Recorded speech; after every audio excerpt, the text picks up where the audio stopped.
अस्सलाम वालेकुम जनाब, मैं हूं आपका अपना शेफ ज़ाकिर और मौजूद हूं आप सबके साथ अपनी शो ज़ाकिर किचन को लेके।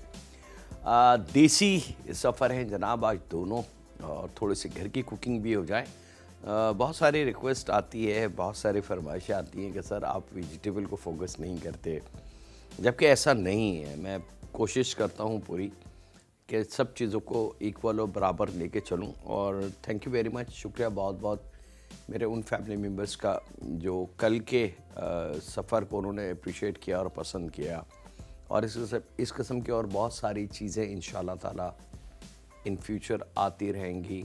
कुछ नए जाके, कुछ ऐसी स्प्रिंकल चीज़ें कि जिसको देख के जी चाहेगा कि वाकई मज़ा आ गया। देसी सफ़र हैं जनाब, और देसी सफ़र हमारे घरों में जो 90%, 80 और 90% खाने की अगर हम बात करते हैं तो वो देसी खाने बनते हैं। बहुत कम ऐसा होता है कि हम अपने घर में कॉन्टिनेंटल या चाइनीज़, वो भी किसी ख़ास तकरीब या कोई दावत या कोई ऐसी दिन हो उस पर हम तैयारी ज़रूर करते हैं। लेकिन यूजली नॉर्मली हम अपने घरों में सादे और देसी खाने बनाते हैं। वेजिटेबल की बहुत ज़्यादा फरमाइश रहती है, और ये आप लोगों की शिकायत मेरे ख़्याल से कि मैं दालें सब्ज़ियां नहीं बनाता, तो शायद थोड़ी सी इसमें गलती है। ऐसा नहीं है, हमें जब जब मौका मिलता है हम दाल सब्ज़ी को फोकस करते हैं और कोशिश करते हैं कि उसको भी बड़ा स्टाइलिश करके बनाएं, ताकि रूटीन के जो खाने हैं उससे हट के कुछ जायका हमें मिले। चीज़ें वही होंगी जो हमारे घरों में, हमारे किचन कैबिनेट में मौजूद हैं, बस उसके तरीका हम थोड़ा सा और वाज़े कर देते हैं। चलें जनाब, बिस्मिल्लाहिर्रहमानिर्रहीम। पहला सफ़र मेरे पास है मिक्स वेजिटेबल। अच्छा, इसके बहुत सारे नाम हैं। Mix vegetable Asian style, mix vegetable Indian style, mix vegetable creamy style, बहुत सारे इसके नाम हैं। जिस तरीके से हमारे पालक पनीर है, पालक पनीर दो किस्म की, एक हमारा ट्रेडिशनल तरीका है पालक पनीर का, और एक कॉन्टिनेंटल टच, यानी कि जो बड़े होटलों में मिलता है। बस फ़र्क उन दोनों में ये है कि एक में क्रीम का इस्तेमाल नहीं है और एक में क्रीम का इस्तेमाल है, बाकी चीज़ें सेम हैं। इसी तरीके से अब अगर हम आ जाते हैं तो ऐसा शायद ही कोई घर हो जहाँ पे मिक्स वेजिटेबल ना बनती हो या किसी वेजिटेबल की भुजिया ना बनती हो। लेकिन अगर उसी भुजिया को थोड़ा सा स्टाइल के अंदर हम बना लें तो वो एक ब्रांड वाली चीज़ बन जाएगी। चलें जनाब, देखते हैं। बिस्मिल्लाहिर्रहमानिर्रहीम। यहाँ ले लेते हैं जनाब लहसुन और अदरक।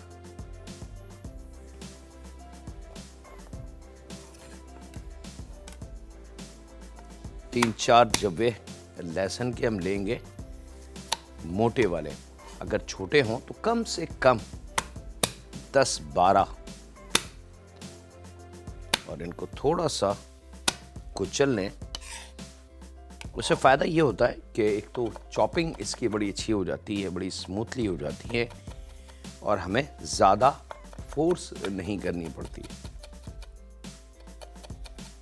और ये गुजारिश अक्सर मैं करता हूँ अपनी फैमिली मेम्बर्स जो देख रहे हैं इस वक्त मुझे, कि हमारे घरों में जो खाने बनते हैं उनकी जो क्वांटिटी है ज़्यादा से ज़्यादा वो 1-1.5 किलो 2 किलो, इससे ज़्यादा शायद घरों में खाना नहीं बनता। तो अगर उसके लिए हम लहसुन अदरक को गौर से देखें कि हम बेसिकली लहसुन अदरक इस्तेमाल कितना करते हैं, तो ज़्यादा से ज़्यादा 1-1.5 या 2 टेबल स्पून, इससे ज़्यादा अदरक लहसुन का हमारे घरों में इस्तेमाल है नहीं। अनलेस कि हम किसी दावत के लिए कोई बड़ा खाना बनाएं, यानी कि बिरयानी या कौरमा या कोई और ऐसा बड़ा खाना, तो उसमें ये होता है कि कम से कम 3 से 4 टेबल स्पून अदरक लहसुन। ऐसा हमारे घरों में कभी भी नहीं हुआ कि हम 1 पाव या 1.5 पाव अदरक लहसुन के साथ खाना बनाएं। तो जब इतनी छोटी सी क्वांटिटी में हम अदरक लहसुन का इस्तेमाल कर रहे हैं, तो मैं गुजारिश करूंगा अपनी उन माओ से, बहनों से जो अदरक लहसुन पूरे पूरे महीने का पीस के फ्रिज में रख लेती हैं। अब वो आसानी है उसके पीछे या क्या रीज़न है, लेकिन वो इंतहा से ज़्यादा नुकसानदेह अमल है। आप अक्सर नोट करेंगे कि अदरक लहसुन को अगर थोड़ा पीस के आप रखें तो उसका कलर चेंज हो जाता है, उसकी जो खुशबू होती है वो ख़त्म हो जाती है। और अल्लाह रब्बुल इज़्ज़त ने जो अदरक और लहसुन में अपना ज़ाती एक चिकनाई फैट रखा है, वेजिटेबल फैट जिसको हम कहते हैं, वो उस वजह से ख़त्म हो जाता है। उसकी ज़िंदा मिसाल मैं अभी दे दूँ। फ्लेम मैंने बंद कर दिया आपको दिखाने के लिए कि ये लहसुन और अदरक है। अगर मैं लहसुन अदरक को इस तरीके से हाथ लगा के ऐसे चेक करूं, ये जो मेरे हाथ में है, तो ये हाथ आपको ऑयली और ग्रीसी या चिकना लगेगा।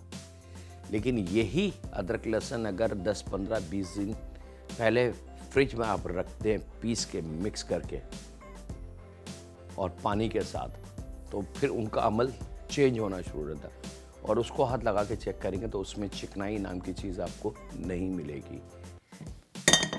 तो जिस मकसद के लिए हम अदरक और लहसुन खाते हैं वो मकसद हमारा ख़त्म हो गया। चलें जनाब, बिस्मिल्लाहिर्रहमानिर्रहीम। गोल्डन सन कुकिंग ऑयल, एक ऐसा ब्रांड जिस पे हम आंख बंद करके यकीन कर सकते हैं। 100% हलाल, 100% प्योर और कुदरती चीज़ों से तैयार शुदा।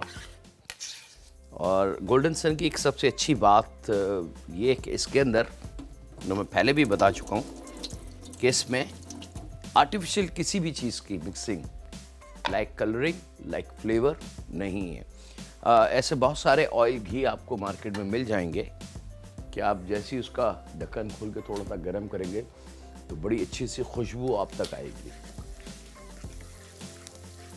एक बड़ा सिंपल सा लॉजिक है कि वो खुशबू कहाँ से आई। वो खुशबू आप वेजिटेबल में ढूंढें, सनफ्लावर में ढूंढें, या जहाँ से भी, या बहुत सारे सोर्स ऑफ है जहाँ से हम फैट हासिल करते हैं, वहाँ वो खुशबू नहीं है। तो फिर वो खुशबू कहाँ से आई? बड़ी प्यारी सी महक, बड़ी प्यारी सी अजीब सी है वो वेजिटेबल ऑयल, लेकिन महक उसके अंदर बड़ी प्यारी है। तो वो आर्टिफिशियल खुशबू है। और इस मामले में गोल्डन सन पाकिस्तान का इकलौता ब्रांड है अल्हम्दुलिल्लाह, जिस पे हमें फ़ख्र होना चाहिए कि ये हर लिहाज से केमिकल फ्लेवरिंग या उसके कलर को चेंज करने के लिए जो फार्मूले इस्तेमाल किए जाते हैं उससे बिल्कुल पाक है। अच्छा जनाब, अदरक लहसुन को थोड़ा सा हमने फ्राई करना है, और फ्राई करने के बाद यहाँ पे मेरे पास मौजूद हैं कुछ ख़ास वेजिटेबल, जिसके अंदर मेरे पास ब्रिंजल है। अच्छा, ब्रिंजल बाज़ फैमिली मेम्बर्स को तो बहुत अच्छा लगता है, लेकिन बाज़ फैमिली मेम्बर इसको नहीं खाते। और ब्रिंजल के लिए जो ज़रूरी ट्रिक है कि इसकी जो जहाँ से ये अपने पौधे में लगा होता है वो, और इसका नीचे वाला ऐसा काट दें, और काटने के बाद इमीडिएटली इसको 1 का 2 कर लें, ठीक है। और 1 के 2 करने के बाद इसको इस तरीके से खोल के बड़े गौर से इसको देख लें। उसका रीज़न मैं आपको बता दूं कि ब्रिंजल में कीड़ा बड़ा जल्दी लग जाता है, तो थोड़ा सा एहतियात, क्योंकि अल्लाह ताला ने इसमें ताकत इतनी रखी है कि इसकी डिटेल अगर आप नेट पे सर्च करके पढ़ने की कोशिश करेंगे तो आपको बड़ी हैरत होगी कि हमने इतनी ख़ास चीज़ अभी तक क्यों छोड़ी भी है। चले जनाब, मैं ब्रिंजल अदरक लहसुन में फ्राई करता हूँ और आपसे इजाज़त दूँ छोटे से ब्रेक की। मिलते हैं लम्हों के ब्रेक के बाद।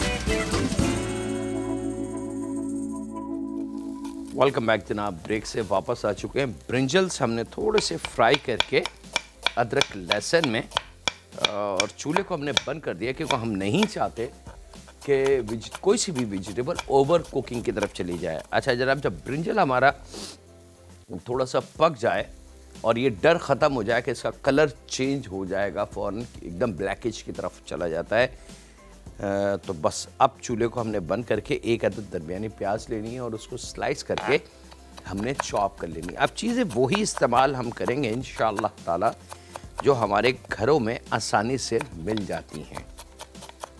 फ़र्क ये है कि उसका तरीक़ाकार जो है, उसके इस्तेमाल का जो लॉजिक है वो हम चेंज करेंगे और उससे आप देखेंगे कि रिज़ल्ट हमारा खाने का कितना यूनिक और चेंज हो जाएगा। एक अदद दरमियानी प्याज को खूब अच्छे से बारीक चॉप कर लें जनाब। इस बात का ख्याल रखिएगा कि प्याज बड़ी वाली नहीं, दरमियानी से छोटी हो। और अब ये प्याज हमने यहाँ शामिल कर देनी है।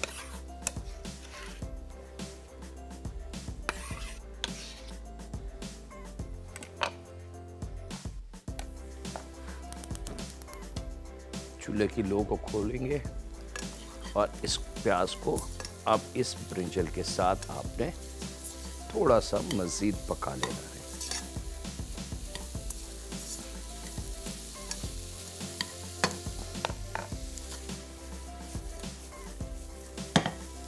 चलें जनाब, ब्रिंजल आ गई, प्याज, यहाँ गाजर ले लेंगे। अच्छा, गाजर को थोड़ा सा ब्लांच कर लीजिएगा। उसका फ़ायदा ये होता है कि गाजर का एक अपना तेज़ जायका होता है, तेज़ मिठास होती है गाजर में, वो ख़त्म हो जाएगी। क्योंकि अगर आपने बहुत मीठी गाजर खाने में शामिल कर दी तो उसका नुकसान ये होगा कि आपका ये जो ना है ये थोड़ा सा मीठा बनेगा और फिर इसकी अपना जो मसालों का जायका है वो तमाम का तमाम ख़त्म हो जाएगा। अच्छा जनाब, एक अदद ब्लांच की हुई गाजर हमने छोटे पीसेज में, और यहाँ पे 2 अदद आलू लेने हैं, लेकिन इसको आपने थोड़ी सी कसर रखनी है, फुल बॉईल नहीं करना। मतलब ऐसा हो कि थोड़ी सी इसमें एक कनी जैसे राइस में हम रखते हैं वो चीज़ होनी चाहिए।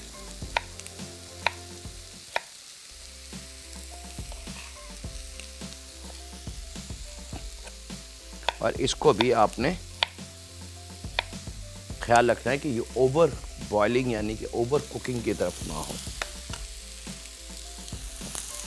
मैं अगर चाहूँ कि इसको अभी हाथ से मैश कर लूँ तो ये पॉसिबल नहीं होगा क्योंकि इसमें अभी बहुत कसर है और वो कसर इंशाअल्लाह ताला अब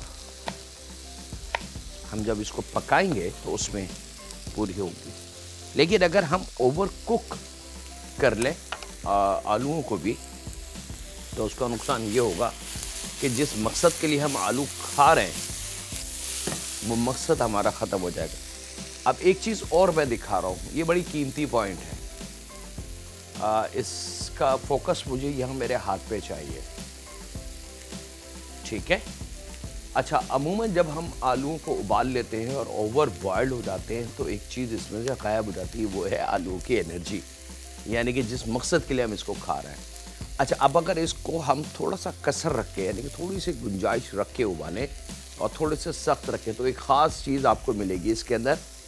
ये देखें आप, ये आपको इसके अंदर इसकी चाश, जो इसकी चिकनाई है, इसका जो ग्लू टाइप की चीज़ है कुदरती, ये देख रहे हैं आप, गम कह लें इसको, गोंद कह लें इसको, ये ख़त्म हो जाता है। हमें ये चाहिए और ये चीज़ हमारे बच्चों के लिए बहुत फ़ायदेमंद है। हम इसको समझते नहीं हैं और हम इसको उबाल देते हैं ज़रूरत से ज़्यादा और फिर वो चीज़ हो जाती है ख़त्म। तो फिर आलूओं का खाना या ना खाना बराबर है। तब आप शायद मेरी वो माएँ, वो बहनें, वो बेटियां समझ गई होंगी कि अगर डॉक्टर कहता है आपको कि आपका बच्चा कमज़ोर है, इसको आलू खिलाएं, तो उसकी मुराद डॉक्टर की क्या चीज़ है।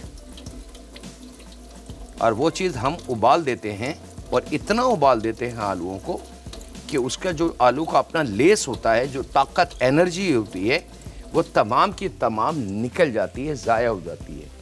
और हम समझते हैं जी हमने बहुत अच्छा आलू उबाल लिया, अब इसको खिला दो, तो ताकत तो ख़त्म हो गई इसमें से। अब यहाँ पे जनाब हमने इसके अंदर 1 चाय की चमची हल्दी शामिल करेंगे, 1 चाय की चमची पिसी लाल मिर्च, और 1 चाय की चमची साबुत ज़ीरा, जायके के हिसाब से नमक, जो भी जायका आपने रखना है नमक का, जितना स्ट्रॉन्ग रखना है वो शामिल करेंगे। एक कॉलर है हमारी, उनसे बात करते हैं। अस्सलाम वालेकुम। जी वालेकुम सलाम, जाकिर भाई। जी जाकिर बात कर रहा हूँ। जी आप टीवी का वॉल्यूम बंद कर दें ताकि आपकी हमारी बात हो सके। हेलो। जी जी जी बात कीजिए। हाँ, आपका प्रोग्राम बहुत प्यारा है। बहुत शुक्रिया। अच्छा, मुझे एक बात मालूम करनी है कि जैसे टिन के अंदर चीज़ें होती हैं, उसको हम यूज़ करते हैं, थोड़ी वो बच जाती है, उनको अगर बचा के रखने का फ्रीज करना हो तो किस तरह से उसके सिरप के साथ रखें? जैसे आप थोड़ा सा जोर से और दोबारा रिपीट करें कि क्या चीज बचाना चाह रही हैं। मैं कह रही हूँ कि जो टिन में चीजें आती हैं ना, जैसे मटर के दाने हैं, भुट्टे के दाने हैं, वो जब बच जाते हैं तो उनको किस तरह से हम वो मतलब बचा के रख सकते हैं, फ्रीज कर सकते हैं? ठीक है, उसके सिरप के साथ। ठीक है, मैं आपको आप फ़ोन रखें, फिर मैं आपको बताता हूँ, ताकि दूसरे भी जो मेरे सुनने वाले हैं वो भी सुन लें। देखें, जब भी हम किसी टिन को खोलते हैं तो वो वाटर से भरा हुआ होता है, फिर उसकी जो प्रोडक्ट होती है, वो चने हों या मटर हों या मकई हो या एनी मशरूम हो, कुछ भी हो, वो उस पानी में होते हैं। बेसिकली वो पानी एक ख़ास प्रोसेस करके और एक कुछ केमिकल का शामिल करके उसके अंदर उस पानी को तैयार किया जाता है, उसमें उस प्रोडक्ट की लाइफ बढ़ जाती है। ठीक है, लेकिन जब एक दफ़ा हम टिन को खोल लेते हैं तो उसमें फ्रेश हवा जब लगती है, नमी जिसको हम कहते हैं, तो उससे उसका रिएक्शन चेंज होने लगता है और उसमें फफूंद आने लगती है, वो ख़राब होने लगता है, क्योंकि बेसिकली वो केमिकल है। तो उसको निकालें, उसको धो लें इस्तेमाल से पहले, और धोने के बाद जितना आपने इस्तेमाल करना है करें, और उसके बाद एक प्लास्टिक कंटेनर में सादा पानी भर के उसमें रख दें। लेकिन टिन फ्रूट को ज़्यादा से ज़्यादा 2 दिन और रख लें, तीसरे दिन, चौथे दिन या 1 हफ्ते की तरफ ना लेके जाएं। लेकिन अगर कोई ऐसी मजबूरी है, अल्लाह ना करे, कि आपको लंबे अरसे के लिए उसको रखना है, तो फिर आप उसको धो के अच्छी तरीके से ड्राई करके खुली हवा वाली जगह पर रखें, पंखे के नीचे, ताकि वो ड्राई हो जाए। और फिर जब खुश्क हो जाए तो फिर उसको प्लास्टिक बैग में भर के पैक करके अच्छी तरीके से एयर टाइट करके, हवा टाइट होनी चाहिए, एयर टाइट, और फिर फ्रीज़र में डाल दें, तो वो अगले 3 महीने के लिए आपके लिए सेफ़ हो जाएगा। ठीक है, आई होप कि मैंने किसी हद तक आपको समझाने की कोशिश करी। यहाँ जनाब, जब आलू हमारे कंप्लीट हो गए, मसाला हमने डाल दिया, नमक डाल दिया, तो 2 अदद टमाटर छिलके के साथ वो हमने शामिल करने हैं। मोटी हरी मिर्च आपकी चॉइस है, आप इसके अंदर 1, 2, 3, 4 जितनी आपको मिर्च पसंद है, यानी कि स्ट्रॉन्ग खाना, मैं इसमें शामिल करूँगा 2 अदद, तो 1 की 4 करके वो हम शामिल करेंगे। और साथ में दही शामिल करूँगा मैं इसमें, और फिर मैं इसके अंदर थोड़ा सा पानी शामिल करके इसको ढक दूंगा पकने के लिए, ताकि वेजिटेबल जो कच्ची है, अध कच्ची है, या जैसे आलूओं में, गाजर में थोड़ी थोड़ी सी कसर है, वो कसर ख़त्म हो जाए और मसाले को मौका मिल जाए पकने का। इसके साथ ही वक्त एक छोटे से ब्रेक का भी है, मिलते हैं लम्हों के ब्रेक के बाद।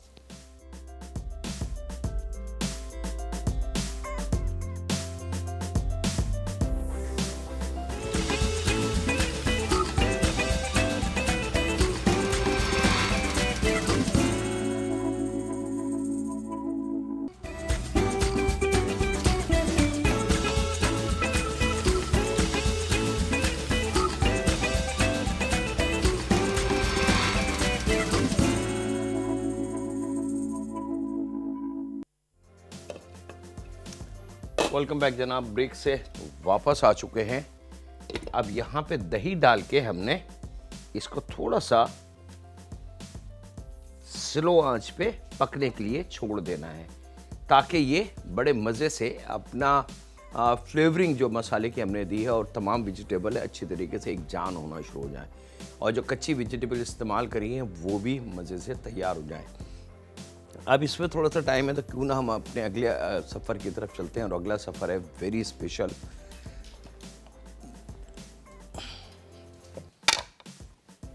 पुलाव।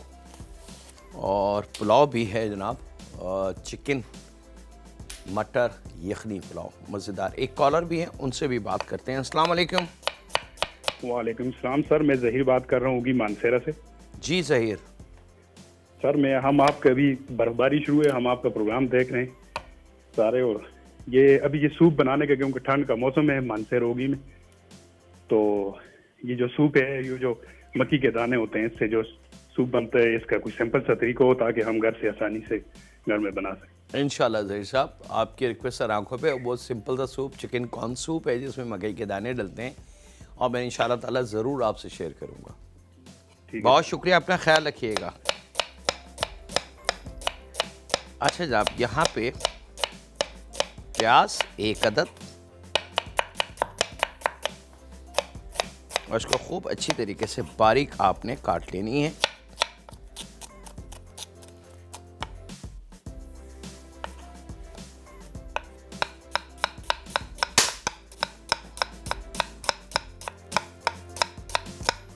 चलें जनाब, प्याज हमारी डन, वेजिटेबल हमारी रवा दवा है वहाँ पकने के लिए।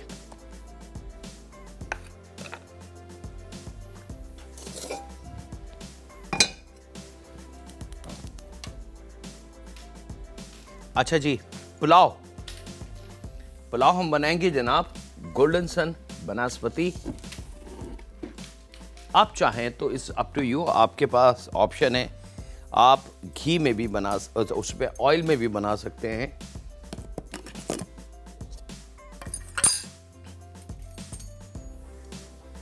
तकरीबन आधा पाव के बराबर या आधा पाव से थोड़ा सा कम आप ले लें। यह सर्विंग स्पून जो होता है वो 2 सर्विंग स्पून, ठीक है। तो उसका जो वज़न होगा वो तकरीबन 110, 120 ग्राम, 115 ग्राम प्लस और माइनस होता है। अगर स्पून साइज़ में डिफरेंट है तो फिर आप बाकायदा उसका वेट करके चले जाएं 125 ग्राम के बराबर। और अगर स्पून आपके पास सर्विंग स्पून नॉर्मल जो रूटीन में स्पून होते हैं वो हैं तो परफेक्ट है जनाब। 2 सर्विंग स्पून आप यूज़ कर सकते हैं। 100% खालिस बनास्पति गोल्डन सन की पहचान और गोल्डन सन का नाम। यह आ गया जनाब घी के साथ ये प्याज,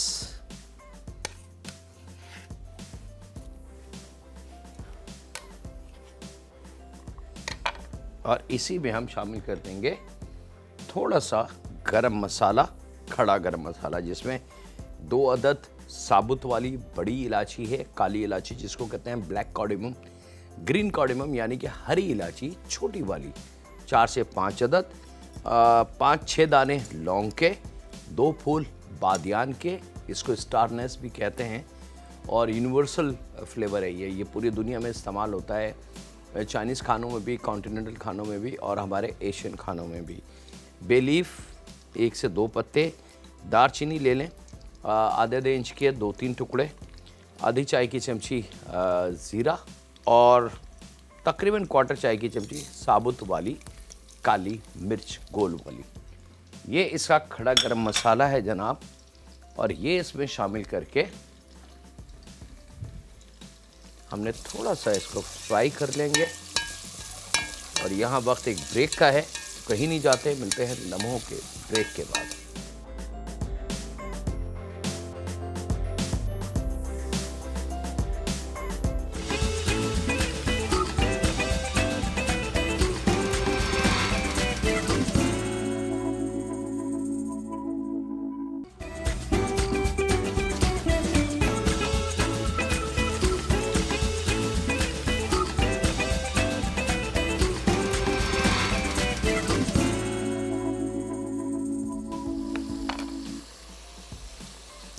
वेलकम बैक जनाब। ब्रेक से वापस आ चुके हैं।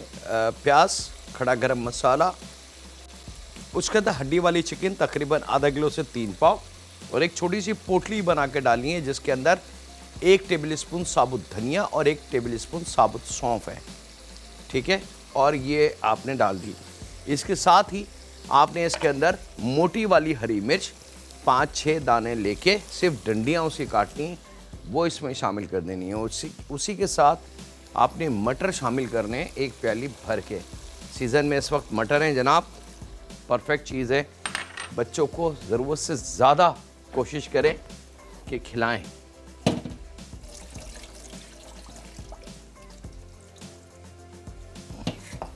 यहाँ हाफ केजी राइस मेरे पास रेडी है। एक कॉलर भी है, उनसे भी बात कर लें। अस्सलाम वालेकुम। शेफ जाकिर बात कर रहे हैं? जी शेफ जाकिर बात कर रहा हूँ, बात कीजिए। आपकी बात बहुत वजनदार है माशाल्लाह। कैसे सर आप? जी जी बोलें। मैं कराची से बात कर रही हूँ, ताहिरा जी। हाँ, मुझे आपसे सवाल करना है कि सर मुझे बताएं कि असली घी की क्या पहचान है? असली घी की क्या पहचान है जी, कैसे खरीदे, यानी कैसे भरोसा कि प्योर है? बड़ा सिंपल है, उसके डब्बे पे लिखा हुआ होगा असली घी। नहीं, लेकिन एक पहचान भी होती है ना कि ये असर, यानी कोई एकदम फीका व्हाइट कलर का होता है, कोई येलो से जाता है। देखे इस वक्त आप मुझे टेलीविजन पे बताएं, मैं कॉल बंद करती हूँ। चलें आप कॉल बंद करें। बहुत शुक्रिया आपकी कॉल का। और जो आपने सवाल मुझसे किया है असली घी की पहचान बता दें, तो इस वक्त इतने सारे पाकिस्तान में और दुनिया में ब्रांड हैं कि आप के पास ऑप्शन नहीं है। जिस तरीके से जैतून का तेल है, जैतून का तेल लिखने से जैतून का तेल वो नहीं बनता। इसी तरीके से असली घी लिखा हुआ हो बॉटल पे या डब्बे पे तो वो असली घी। और असली घी की पहचान बड़ा मुश्किल काम होता है। वो टेक्निकली तरीके से तो हम पहचान सकते हैं। असली घी की सबसे बड़ी पहचान है वो जमता नहीं है, मतलब ठहरेगा नहीं। लेकिन अगर वो ठहर जाए तो आप समझ लें कि उसके अंदर किसी और चीज़ की फैट यानी कि चिकनाई शामिल की गई है। क्योंकि 100% खालिस जो घी होगा असली वो जमता नहीं है, बल्कि वो फटा फटा रहता है। लेकिन यहाँ जो हमारे पास अक्सर आपने देखा होगा घी, वो बिल्कुल सॉलिड जम जाते हैं। जिस तरीके से जैतून के तेल की मैं आपको मिसाल दूँ कि डायरेक्ट आप जैतून के तेल में खाना नहीं बना सकते। अगर बनाना है तो उसमें थोड़ा सा सादा तेल मिला के फिर जैतून का तेल डाल के, या अगर कोई खाना आपने बटर में बनाना है तो प्योर बटर डाल के आप खाना नहीं बना सकते। क्योंकि प्योर बटर एक लम्हों में जल जाएगा, एकदम जल जाएगा, काला हो जाएगा। तो उसके अंदर हम थोड़ा सा सादा ऑयल मिलाते हैं, फिर उस ऑयल और बटर को मिला के हम अपने खाने को तरतीब दे लेते हैं। तो यही फार्मूला असली घी में भी है, क्योंकि वो रिफाइंड शुदा नहीं होता, केमिकल शुदा नहीं होता। तो बहुत सारी कंपनियां हैं जो ईमानदारी से भी काम कर रहे हैं और कुछ ऐसी कंपनियां हैं जनाब जो सिर्फ प्रॉफिट के लिए काम करती हैं। तो इसके बारे में समझाना, बताना या किसी ब्रांड का नाम लेना बड़ा मुश्किल काम है। कोशिश करें असली घी घर में बना लें, और असली घी को घर में बनाना सबसे आसान काम है। आप दूध की मलाई पूरे हफ्ते जमा करें, जब वो जमा हो जाए तो फिर एक पैन में या पतीली में रख के उसको कड़कड़ाना शुरू कर दें। तो तकरीबन 25, 30, 40 मिनट के बाद वो मलाई में से जो दूध और पानी होगा वो जलना शुरू हो जाएगा और उसकी चिकनाई हासिल हो जाएगी। वो बिल्कुल घी टाइप का बन जाएगा और उसको निथार लें। वो आपका 100% खालिस देसी घी आपका तैयार है। अच्छा जनाब, अब जब ये सब्ज़ी पूरी तैयार हो जाए तो तकरीबन आधा डिब्बा टेटर पैक क्रीम जो है फ्रेश, वो हमने इसमें शामिल कर देनी है और इसको खूब अच्छी तरीके से मिक्स करेंगे। और साथ में जनाब इसके अंदर मैं शामिल करूंगा मटर आधा प्याली के बराबर, क्योंकि मिक्स वेजिटेबल है। और इसको मिक्स करके मैं थोड़ा सा मज़ीद भूनता हूँ तेज़ आंच पे, और आपसे ज़्यादा चाहता हूँ ब्रेक की। मिलते हैं लम्हों के ब्रेक के बाद।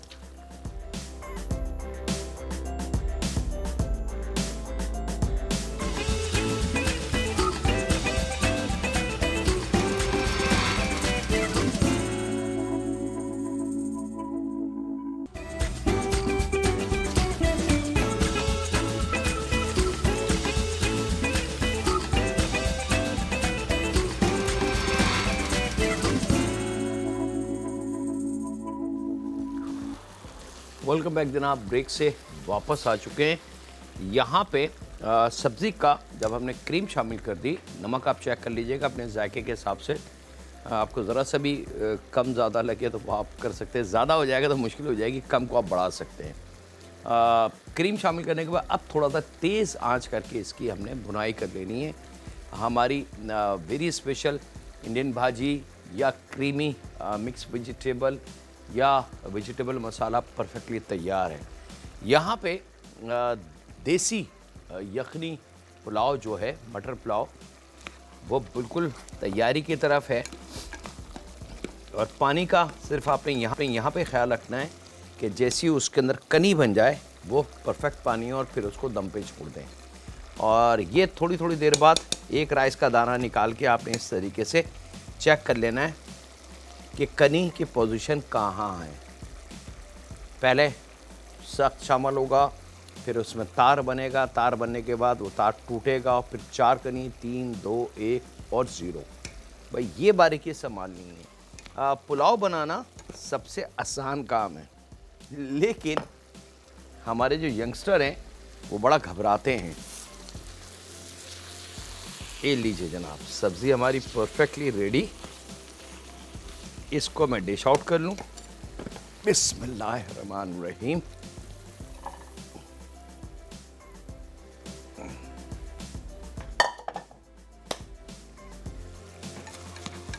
तो उनके लिए आसानी के लिए मैं हर दफ़ा पुलाव के बारे में बताता हूँ कि राइस में जैसे जैसे कनी बनना शुरू हो जाए, और अगर कनी बन जाए और बुलबुले मौजूद हों पानी के अंदर, तो समझ लें पानी ओके है। लेकिन अगर कनी बन जाए और पानी बिल्कुल ही गायब हो जाए, बुलबुले नज़र ना आए, तो आप समझ जाएं कि पानी का मैं थोड़ा सा क्वार्टर कप पानी, आधा कप पानी का इजाफा कर सकते हैं। लेकिन अगर इसका उलट हो जाए कि कनी बन जाए और ऊपर बुलबुले तो नहीं लेकिन पानी तैर रहा है, तो आप समझ जाएं कि पानी ज़्यादा हो गया है। फ़ौरन स्ट्रेनर लगा के और पानी को रिमूव कर लें। अब यहाँ पे जनाब थोड़ा सा पानी कम यहाँ मैं शामिल करूँगा, और अब इसको मैंने दम दे देना है। आखिरी दफ़ा इसको मिक्स करेंगे। परफेक्ट। लीजिए जनाब, ये चला गया पुलाव हमारा दम पे। अच्छा, जिस वक्त आप दम दें, एक चीज़ का ख्याल रखिएगा कि कंटिन्यू पक रहा है तो ये गर्म है। जैसे आपको भाप नज़र आना शुरू हो जाए, क्योंकि वो एक प्रेशर बिल्ड हो जाता है अंदर उसके, तो वहाँ से आपने चूल्हे की लो को स्लो करना है। और यही फार्मूला हम बिरयानी में अप्लाई करेंगे। हमसे गलती जो होती है वो ये होती है कि हम बिरयानी का कोरमा सारी चीज़ें बना के राइस वाइस सब पैक करके अच्छी तरीके से और डायरेक्ट उसको दम पे रख देते हैं। और हमें जो बताया जाता है कि 8 से 10 मिनट या 12 मिनट का दम, तो वो 8 से 10 या 12 मिनट का दम नहीं हो सकता। वो दम चला जाता है 18-20 मिनट का, और उसका कभी कभी नुकसान ही होता है कि बिरयानी नीचे से लग जाती है। तो याद रखिएगा, कोरमा, राइस, तमाम चीज़ें आपने पैक करी, कवर करें। अब चूल्हे को खोलें ताकि नीचे की ग्रेवी पकना शुरू हो और अंदर एक स्टीम की प्रेशर बिल्ड हो जाए। जब वो स्टीम आपको नज़र आने लगे निकलती भी, वहाँ से आपने दम देना है 8 से 10 या 12 मिनट। तो आपकी बिरयानी, पुलाव, जो भी आप बनाएं, परफेक्टली तैयार होगा। लेकिन अगर आपने बैलेंस नहीं बनाया तो फिर ये राइस हाथ से निकल जाएगा। अच्छा जनाब, यहाँ पे हमारे पास दोनों सफ़र ऑलमोस्ट रेडी हैं। ये आप देख सकते हैं कि स्टीम बड़ी तेज़ी से आ चुकी है इसके ऊपर। 8 मिनट का कंटिन्यू ये कुकिंग हो रहा है, तो परफेक्ट 8 मिनट का दम है।